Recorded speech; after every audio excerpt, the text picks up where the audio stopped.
لو عملت اللي هاقول لك عليه في الفيديو ده، ما أظنش إن أنت هتحتاج تتفرج على أي فيديو للدوبامين rush تاني. أنا هاوفّر عليك كلام كتير جدًا بعد ما اتفرجت على معظم فيديوهات الدوبامين، وإزاي نقلل الدوبامين، وإزاي تنظمه فعلًا خلال اليوم. أنا رسمت لكم جرافين، يعني أنا رسمته مرتين، بس هنا زوّدت حاجة صغيرة. ده الجراف اللي أنا هاشرحه دلوقتي. ده أول الجراف بس عشان هو بالعكس عندكم. بتعمل إيه أول ما تصحى؟ معظمنا بيعمل إيه أول ما بيصحى؟ بيمسك التليفون، أهو. أنت عقلك لسه صاحي، لسه ما مش فاكر اسمك، لسه الدنيا ضلمة، لسه الدنيا ضلمة، المفروض أنت نايم، المفروض عقلك فاهم إن أنت نايم، تقوم أنت عامل إيه؟ جايب شاشة في وشه بكل الإشعاعات، بكل الحاجات اللي أنت بتبقى قاعد مستنيها المسجات، تفضل بقى تدخل على كل الapplications، تقوم عامل إيه؟ ضارب الدوبامين في السما. دي طبعًا كارثة، يعني أنت المفروض تتخض من اللي أنت بتعمله. الدوبامين يعمل إيه؟ يضرب في السما. فأنت كده أول ما بدأت يومك أنت بوظت يومك. بعدين تحاول تنزل شوية، تحاول بقى إيه تصحى تفوق تغسل وشك مش عارفة إيه، بعدين تاكل. ليه مالك حتة الدوبامين بتاعة الأكل عالية كده جدًا؟ عشان أنت مش بتاكل بس، أنت بتاكل وبتتفرج على حاجة وأنت بتاكل. أنت ممكن تكون بتعمل كده دلوقتي وأنت بتتفرج عليَّ. يعني حسبي الله ونعم الوكيل، ما تعملش كده في نفسك. أنا أصلًا مصطلح إن حد ياكل وهو بيتفرج على حاجة أو يتفرج وهو بياكل على حاجة، أنا كنت مستغربة جدًا. يعني أنا الموضوع ده ما عرفتوش غير من سنتين. كنت قاعدة عند صاحبتي فالمفروض هنتغدى، فلقيتها بتقول نتفرج بقى على إيه وإحنا بناكل؟ أنتم بتتفرجوا على حاجة وأنتم بتاكلوا؟ يعني ما تاكلي وأنتِ ساكتة. أنا كنت مستغربة جدًا. ليه الواحد ما يركزش في الأكل اللي هو بياكله ويبقى grateful أو يبقى ممتن للي هو بياكله ويركز في الprocess يعني يفضل يسبح ربنا كده في دماغه وهو بياكل. أنا كنت مستغربة جدًا بجد، اللي هو أنا اتصدمت، اللي هو نتفرج على حاجة ليه وإحنا بناكل؟ ما نتكلم. الكلام مع حد ده دوبامين مفيد. يعني إنك تتكلم مع حد ده برضه بيدي لدماغك دوبامين، بس دوبامين صحي. دوبامين ما بيضربش في السما، حتى لو بيضرب في السما مش بيبقى مؤذي، بيبقى صحي، بيبقى فيه فوائد عشان انت بتعرف اللي قدامك، بتكلم بني آدم زيك. فانت هنا بتعمل ايه؟ بتتفرج على حاجة وانت بتاكل، الدوبامين برضه لسه ضايف في السما. فلما تيجي تحاول تذاكر او تعمل اللي عليك او تشتغل، الدوبامين بيبقى تحت. ما بتبقاش قادر تمسك نفسك، بتحس انك بتستنزف، بتحس انك مش قادر تعمل حاجة، بتحس ان انت اصلا مش قادر تصلي. وغالبا صاحب اول جاف دون مش بيعرف يصلي قوي. تقوم انت عامل ايه بقى عشان انت مش عارف تعمل ده كله؟ تقوم ماسك التليفون تاني، تقعد كام ساعة ماسك التليفون، تتصدم ايه ده الساعة 9 اليوم طاير مني انا ما عملتش حاجة. تحاول ترجع تاني للبوينت بتاعت ان انت تبقى شخص تخلص المذاكرة اللي عليك. ما تعرفش، تقوم ماسك نتفليكس تتفرج على شوية إباحيات وحاجات زي القرف. يقوم الدوبامين عامل ايه؟ ضارب فوق في السماء إباحيات، يعني ضارب معدي الجراف. تقوم انت عامل بقى بعدها ايه؟ تنام. يعني شut down على ايه؟ على دوبامين في السماء. انك تنيم عقلك على دوبامين عالي جدا، تقوم انت نايم مرة واحدة. غلط جدا، غلط جدا. انت متخيل الكارثة اللي انت بتعملها اول ما تصحى وقبل ما تنام؟ لو انت شايف الجراف عامل ازاي؟ دوبامين في السماء اول ما صحيت عشان مسكت التليفون، دوبامين في السماء قبل ما تنام، اهو هوب هوب نام. هو يعني عقلك ملحقش يسمي ولا يسلم. يعني ملحقش يعمل اي حاجة. عشان كده انت بتحس ان الوقت بيضيع منك. عشان كده اليوم هوب هوب، اليوم اللي بعده هوب هوب، السايكل بتتعاد تاني يوم. فتقعد تسأل هو ازاي اليوم بيعدي بسرعة كده وما لحقتش اعمل حاجة، انا ما لحقتش اذاكر حاجة، انا ما قعدتش غير في نص محاضرة، انا ما عملتش غير نص الشغل ولا ربع الشغل، ما عملتش حاجة النهاردة. ليه؟ عشان عقلك اصلا ما لحقش يعرف هو النهارده ده كان ايه. انت ما لحقتش تعرفه، ما لحقتش ترجعه للبوينت بتاعت عيش، البوينت اللي هو نزله على الجراوند، نزله على الحياة. أهم وقت في يومك الوقت اللي انت بتستغله قبل ما تنام. وانت بتستغله في ايه؟ في إباحيات، في سكر زائد. انا ممكن انت ما بتكونش بتعمل كل الحاجات دي بس بتاكل سكر كتير جدا. ممكن تكون ما بتعملش حاجة انك نايم طول اليوم، برضه ده غلط. النوم الكتير ده غلط، الاكل السكري الكتير ده غلط، الاكل الكتير غلط. عشان كده الرسول صلى الله عليه وسلم قال لك صوموا تصحوا. لو انت مشكلتك في الاكل، الدوبامين الزايد بيجيلك من الاكل، من السكر، صوم. إزاي بقى تعدل الدوبامين بتاعك ويبقى زي الدوبامين اللي أنا هاوريه لكم دلوقتي؟ ده الدوبامين بتاع الشخص الstable، بتاع الشخص المتزن. يا دوبك صحي، قعد كام، يا دوبك صحي ما مسكش التليفون، صلى قعد كام ساعة يتعبد ربنا كده، قرأ الورد بتاعه، قرأ كتاب، كتب شوية. عشان كده الكتابة مهم جدا. ليه الكتابة ممكن تغير حياتك؟ عشان انت في الكتابة عقلك بيبقى in the moment، بيبقى في الوقت، بيبقى فعلا مستشعر الوقت. لكن انت تفضل تستهلك وماسك التليفون، عقلك ما بيحسش بالوقت، فبالتالي نفس السايكل هتتعاد تاني يوم، فبالتالي انت بتحس ان الوقت ضاع منك عشان انت ما عملتش اي حاجة فعلا. لكن انت لما بتيجي تكتب بتبقى فعلا في الوقت ده. الشخص اللي بيبدأ يومه بدري بيحس ان اليوم طويل جدا عشان هو استغله صح. عشان برضو لو انت ما تعرفش، هرمونات اللي هو هرمونات الإبداع أو هرمونات الcreativity، أنا مش عارفة، في هرمونات معينة بتتفرز وقت الفجر بس. وقت الفجر بس دوّة بيبقى وقت الإفراز بتاع الهرمونات اللي بتخلّيك شخص نشيط، بتبقى بتخلّيك شخص فعلًا لو مسكت في حاجة تقدر تركّز فيها وتكمّل بقية اليوم بتاعك صح. يعني عشان كده إحنا بنصحى الفجر نصلّي. عشان كده يومنا بيبدأ الفجر، يومنا بيبدأ سبحان الله في الوقت اللي الهرمونات دي بتتفرز فيه، عشان عقلك وجسمك يبقى قادر على الطاقة اللي انت المفروض تستخدمها طول اليوم وفعلا تستغلها صح. فانت ازاي تستغل وقتك صح؟ تصحى تتعبد، تخلي اول كام ساعة، يعني نصيحة مني، خلي اول كام ساعة من يومك لربنا، واخر كام ساعة ودي مذكورة في القرآن وهقول لكم دلوقتي. آه، اول كام ساعة تعبد، قراءة الورد، الصلاة، بعدين تاكل من غير ما تتفرج على حاجة، من غير ما تتفرج على حاجة، عشان يبقى الأكل بتاعك في الدوبامين بتاعك يبقى متزن، مش زي اللي فوق كده. شايفين الفرق ما بين ده وده؟ مش هتتفرج على حاجة وانت بتاكل. بعدين هنا بعد ما تاكل وتروح الجيم ايا كان تتحرك، لازم تتحرك. هنا هتتحرك شوية، هتروح الجيم، هتعمل اي حاجة. بعدين هنا هتصلي، بعدين تطلع، ممكن تمسك التليفون، ممكن تذاكر، ممكن تركز. على فكرة برضو المذاكرة ساعات بتدي دوبامين لو انت فاهم. ده دوبامين صحي، ده كله دوبامين صحي، ده كله دوبامين بس مش صحي. هنا ده كله دوبامين صحي. ده الفرق ما بين ده وده. ممكن هنا تمسك التليفون شوية، تشوف مين اتصل بيك أيا كان، بعدين ترجع تاني تذاكر، بعدين تصلي، بعدين ممكن قبل ما تنام بقى تتفرج على بودكاست مفيدة أو تتفرج بقى على اللي انت عايزه، يعني أنا ماليش دعوة. وهنا هتحس ان الوقت أطول من ده شوية، فهنا هتيجي تصلي، يقوم الدوبامين نازل واحدة واحدة من غير ما تمسك التليفون. انت بدأت من غير التليفون وهتنهي من غير التليفون، بدأت بربنا والمفروض تنهي بربنا. عشان كده ربنا بيقولك: ومن آناء الليل فسبح وأطراف النهار لعلك ترضى. لعلك ترضى، لعلك ترضى. يعني فعلا فعلا، ليه ربنا قال آناء الليل قبل أطراف النهار؟ عشان بالليل يعني الوقت اللي انت بتعمله بالليل ده المين كور اللي هيتأسس عليه بكرة. اللي انت بتعمله قبل ما تنام هو الحاجة اللي هتحدد تاني يوم الصبح يومك ده هيبقى عامل ازاي. برضو يعني انا مش متذكرة قوي كانت ايه العبارة بالظبط اللي قرأتها في الكتاب، بس الكاتبة، يعني الكتاب اللي انا بقرأه، كان في حاجة كده عدت عليا.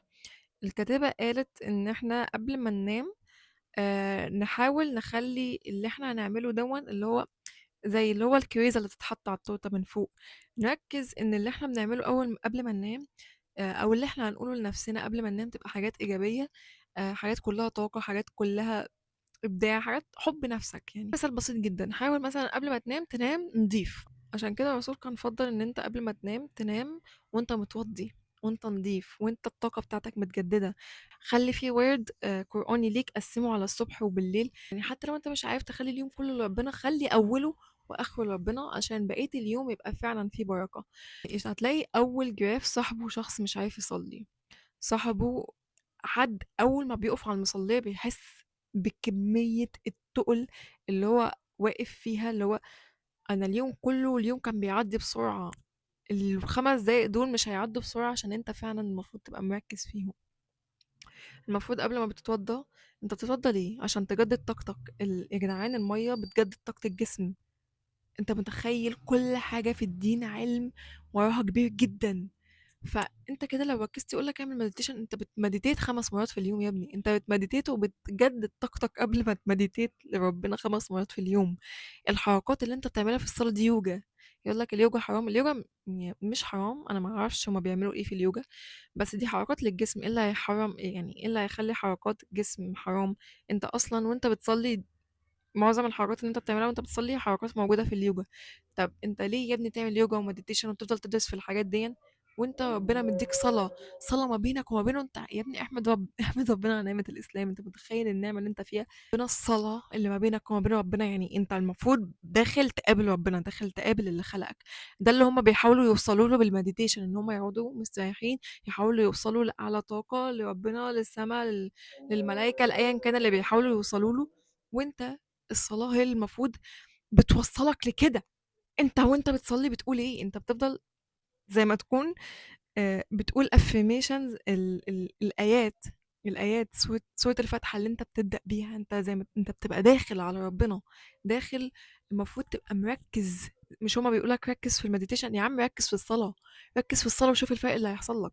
لكن الناس اللي عندها الدوبامين ضارب في السما مش هتعرف تعمل ده كده، مش هتعرف تعمل كده.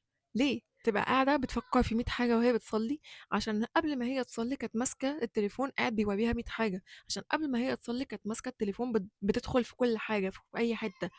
فمنطقي جدًا لمّا تدخل الصلاة ما تبقاش عارفة تركّز في الصلاة، ما تبقاش عارفة تقعد 5 دقايق هادية. ناس حرفيًا الدوبامين كلّه في السما، عقلها مش متّزن، كل اللي في عقلها دلوقتي دوبامين overflow، دوبامين في كل حتّة، دوبامين مش مخلّيهم واعيين بالوقت اللي هُم فيه، فهُم مش هيقدّروا الوقت اللي هُم بيبقوا فيه وهُم في الصلاة. فعشان كده أنا أنصحك إزاي تنظّم وقتك، إزاي تنظّم الدوبامين بتاعك، إن أنت أول ما تصحى تخلّي وقتك ده لربنا ولنَفْسك، وقبل ما تنام لربنا ولنَفْسك. حاول أول ما تصحى تروّق أوضتك، تخلّي ريحتك حلوة، تخلّي علاقتك بربنا حلوة، خلّي ليك وِرد قسّمه على الصبح وبالليل، و نضّف أوضتك أول ما تصحى وقبل ما تنام. بس، بس ده اللي حاول تعمله كbeginner. لو خلاص أنت انتظمت على كده ولسه برضه في نُص اليوم مش عارف، مع إن مستحيل، مستحيل لو خلّيت وقتك في أوله لربنا وآخره لربنا، أنت مستحيل أقسم بالله تاني يوم ما تعملش نفس الcycle، وفي بقية اليوم هتعمل حاجات productive جدًا، جدًا، جدًا. هتبقى شخص فعلًا مُنتِج، هتبقى شخص فعلًا فخور بنفسك لو أنت بس عرفت تسبّح ربنا آناء الليل وأطراف النهار. بس، بس.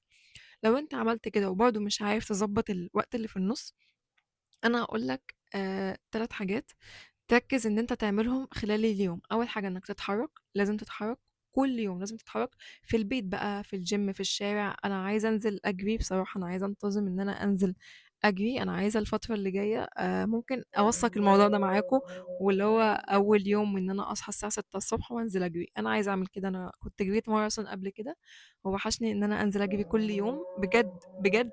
الجري أنتم مش متخيّلين مفيد إزاي.